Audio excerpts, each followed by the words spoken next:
Non mais regardez le château derrière moi. On dirait qu'on est dans un monde parallèle. On va essayer de l'explorer, venez.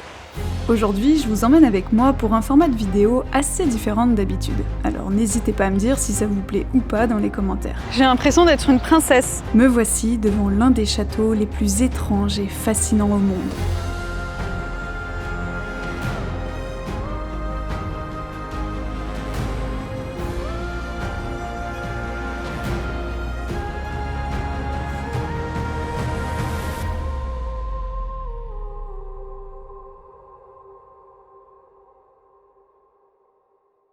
Nous voici en Grèce, plus précisément à Agrilo. Alors que nous roulions en direction de Olympie, nous avons aperçu cet immense bâtiment coloré. Ni une ni deux, j'ai dit à Cédric « C'est quoi ce truc là-bas ?» Il m'a répondu « Ça là-bas? Je sais pas, on dirait un château. Viens, on va voir. » Et c'est comme ça que nous nous sommes retrouvés ici. Regarde, tout là-haut, c'est que des nids d'hirondelles et c'est pour ça qu'il y en a plein qui tournent autour. Oh, trop bien. C'est pas abandonné, c'est habité par les hirondelles. Bon, bah, on va essayer d'entrer. Je sais pas si c'est faisable, mais en tout cas, c'est dingue. En fait, de l'extérieur, là, on dirait que c'est un dessin. En photo, même en vidéo, je pense que je vais vous dire, mais on dirait qu'il a été dessiné. Waouh. Je dirais presque qu'il fait tache, mais moi, je trouve ça hyper joli. Mais c'est vrai que tu vois la nature et tout, puis là, bam, il y a ce château, tout coloré. On se croirait vraiment dans un conte de fées. Et bien justement, c'est comme ça qu'il a été surnommé, le château des contes de fées. À l'intérieur, celui-ci ferait plus de 1000 mètres carrés. Et en fait, le château a été construit et surtout peint de manière à faire ressortir énormément de contes grecs et surtout la mythologie grecque. Parce que là, devant, on a deux grosses statues là. Donc ça, en fait, ça représente le dieu Poséidon. Ici, la déesse Athéna. Et là, juste au-dessus de moi, c'est une sculpture de cheval. Cheval un peu assis, on dirait. Et en fait, ça représente le cheval de Troie. En vrai, toutes ces couleurs fluo là, ça donne vraiment un côté très kitsch au château. Je trouve ça très sympa. Effectivement, cet endroit a été conçu pour nous faire rêver et nous rappeler notre enfance. Beaucoup de contes et d'histoires sur la mythologie grecque y sont représentés. Perso, j'en connais pas vraiment, outre les 3 personnages représentés ici, alors n'hésitez pas à me dire si vous en reconnaissez parmi tous ces dessins et sculptures hyper colorés. Il est super haut. Regardez, là on a un genre de petit pont-levis. Et il y a une porte. Elle est fermée. Dommage. Ici, il y a écrit Harry, et c'est pas pour Harry Potter, hein. C'est parce que le monsieur qui a construit ce magnifique château, il s'appelait Harry. Harry Fournier, très exactement. J'avais lu que sur l'avant du château, ah oui, regardez, juste ici, il y avait 2 plaques commémoratives. On en a une là-bas et une ici. Et en fait, celle-ci, elle a été attribuée à Harry Fournier. Et c'est lui en fait qui a construit le château. Et dessus, donc attendez, je vais vous lire ce qui est écrit. Il y a écrit « Il faut apprécier un homme non par sa fortune et l'étendue de ses connaissances, mais par le bonheur qu'il apporte à son entourage. » Voilà ce qui est marqué là. Et clairement, je sais pas lire le grec, hein. J'ai regardé sur Google. Il y a une question que je me pose, c'est pourquoi il y a une photo de chien. Est-ce que ça veut dire que c'est gardé? Je pense pas. Je pense que ça date. Peut-être qu'il avait un chien. Un hommage à son chien. Et juste là, la plaque, c'est aussi un mot de Harry Fournier, donc celui qui a fabriqué le château, qui dit « Pour nous rappeler à tous avec sa sagesse les contes de fées que notre grand-mère nous racontait si gentiment ». Bon, la traduction n'est peut-être pas exacte, mais en gros, c'est pour se dire voilà, qu'il faut se rappeler des contes de quand on était enfant, que notre grand-mère nous racontait juste avant de s'endormir. On fait le tour, hein. Il y a des panneaux pour dire qu'il y a... c'est interdit d'entrer, je suppose. Fermé. Ah, là, on peut voir à l'intérieur. Oh, il y a quoi? Il y a une petite télé là-bas, j'ai l'impression. Et les 5 F, là, je sais pas vraiment ce que ça voulait signifier. Oh, mais regardez, là, toutes les couleurs et tout qu'il y a, c'est plein de couleurs pastel, enfin même fluo, je dirais. Il y a plein de couleurs et je vous jure, mais on le voit, genre, on était sur le port là-bas au fond, on le voyait au loin, mais c'est quand même fou comme endroit. Et vous voyez, juste en face, enfin, à côté, hein, sur le terrain, il y a 2 petites maisons comme ça, et elles sont habitées. Le château est juste là. C'est fou. Et il y a 2 bateaux posés juste là, et pareil, ils sont autant colorés, hein, tout peints. J'adore l'univers de cet endroit. Je pense que vous aussi. Et il y a aussi énormément de sculptures tout autour du château, comme des vases, des pots, vous voyez.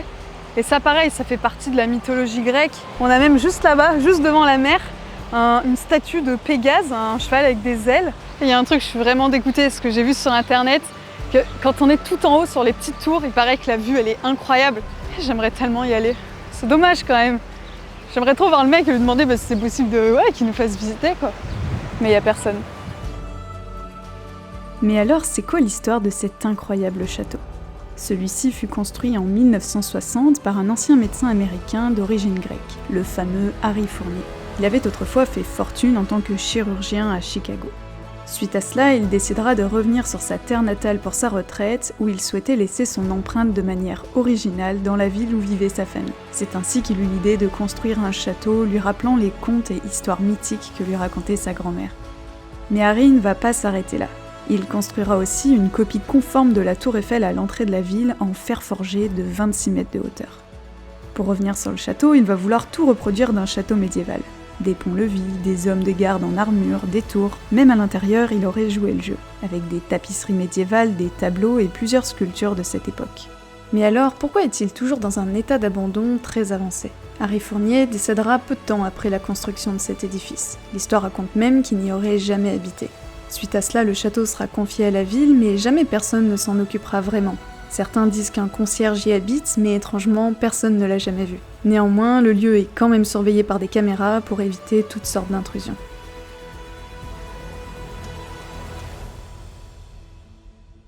Regardez les amis, il y a une sonnette et tout, et là-haut il y a une petite caméra, donc je pense qu'il y a quelqu'un qui habite dedans. J'avais lu qu'il y avait quelqu'un qui habitait, mais ça fait assez insalubre. J'aimerais trop pouvoir rentrer dedans.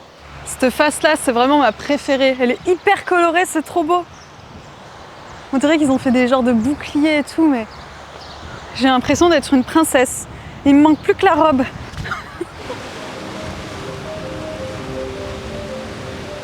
On s'est mis un peu loin dans un champ, mais en fait, il n'y en a pas que deux, des tours, il y en a plein.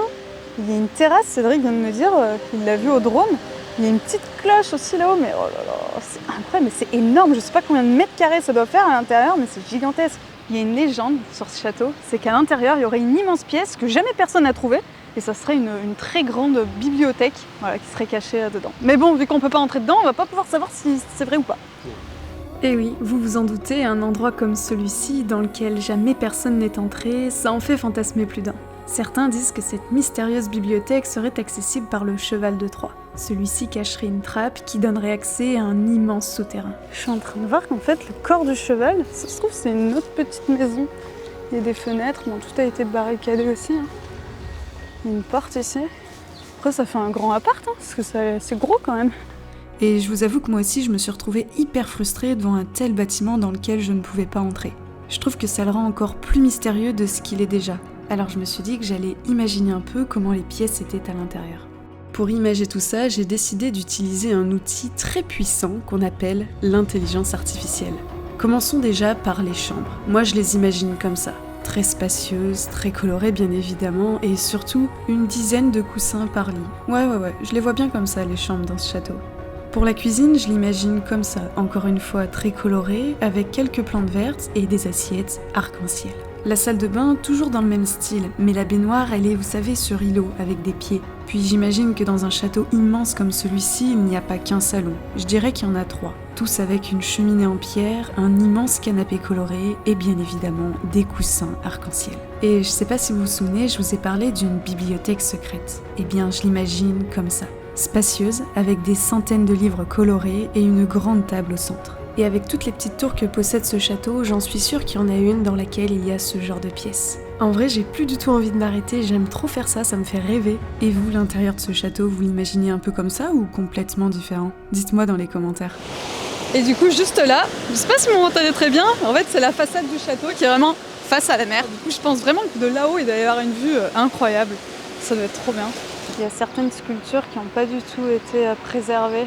Je sais qu'il y a beaucoup de personnes qui délabrent le lieu, qui prennent le lieu pour une déchetterie. Comme vous pouvez voir, il y a beaucoup de déchets par terre.